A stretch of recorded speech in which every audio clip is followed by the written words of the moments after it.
Hey, what's going on? So what percentage of an item's value do pawn shops normally give? It's a great question. It's one that I've answered in some videos kind of as a side note, but I never really did a deep dive into it, so we're going to do that. But real quick, if this video provides you value and helps give you the insight and answers you need, please give it a thumbs up. If you're interested in anything related to financial services, please consider subscribing to the channel and I'll be happy to help you there. So let's talk about it. When pawn shops value items, if it's a hard good, meaning things that aren't jewelry and not clothing, they usually look at it in one of two ways.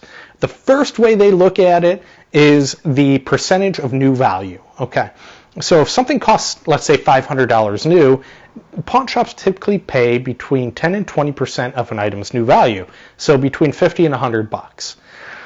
Now, I know you might look at that and be like, wow, that's really rough, but you have to keep in mind that your item's not new anymore, okay? The warranty is probably expired. It probably has some scratches and marks on it. Even if it looks really close to new, it's not new. So that's the first rule.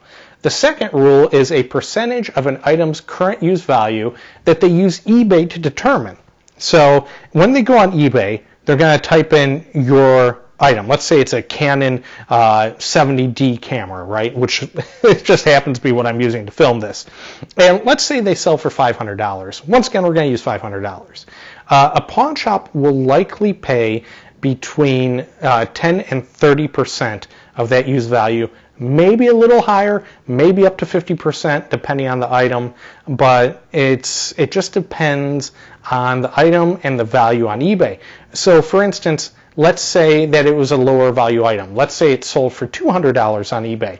Well, a pawn shop's probably going to stick to about 25%, about 50 bucks, maybe up to 100, because you have to keep in mind, when a pawn shop turns around, sells something on eBay, eBay takes fees out of it, PayPal takes fees out of it, and the pawn shop has to pay somebody to clean the item, list the item, answer questions about the item, package and ship the item, and all these other things. So, 200 bucks. Okay, let's say it's, 200 bucks. There's $20 in fees.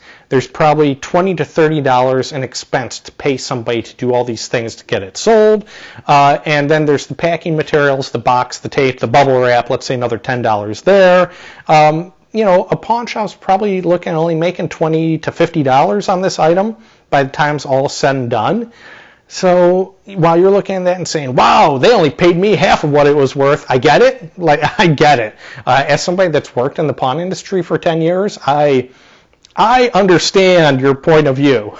But from their point of view, they're only making like 20% on this item when all is said and done. So that's not a whole lot.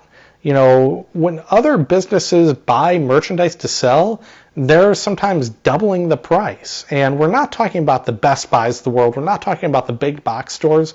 I'm talking about the smaller mom and pop type shops that really, they don't sell that much every day. So what they do sell, they have to make more money on just to stay in business.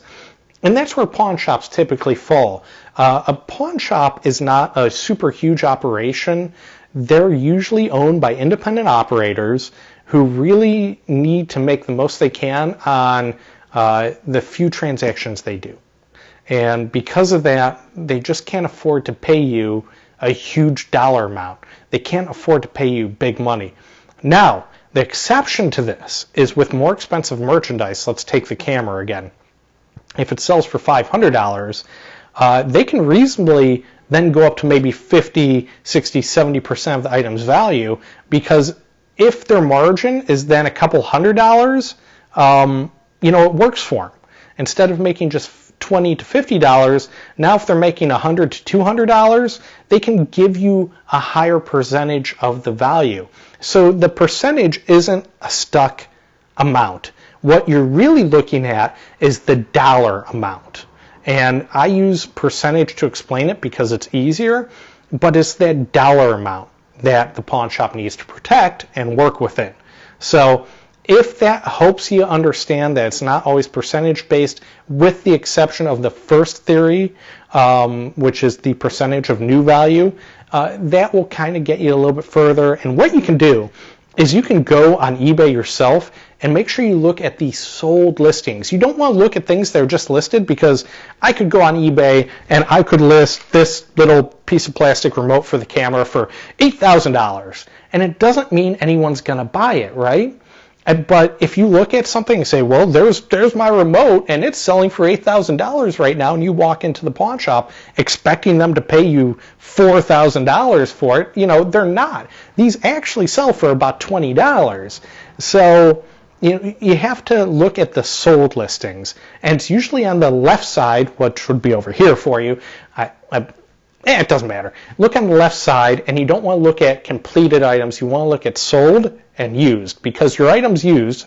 You have to keep that in mind. So used and sold listings, and then look at the ones that have sold, and look at ones that come with the accessories your item comes with and is in the condition your item is in. So once again, for instance, let's say you had the camera and the screen was all scratched up, or the lens was cracked, or that type of damage that happens over time. You have to be fair and compare like item to like item, apples to apples, not apples to oranges. Look for items that have your similar wear and tear on them. And then that's the value that you can begin to work on, and then assign a percentage to, whether that's 20% or 50%. You'll at least have a range to think about. Now, when it comes to jewelry, that really depends on the operation. Usually it's going to be 20 to, let's say, 70% of spot, and spot is just the current market rate of a metal. And, some operations, they pay lower, some operations pay top dollar. It just depends on their particular jewelry retail business. If they sell a lot of jewelry, they'll usually pay more for it. If they don't sell a lot of jewelry and they melt most of it, they're going to pay a lower percentage.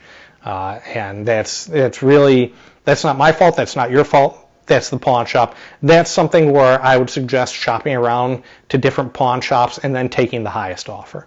So hopefully this helped you. If it did give you a little insight into the pawn industry, please consider giving it a thumbs up. Please consider subscribing to the channel. Thank you so much. I appreciate you. Take it easy. Goodbye.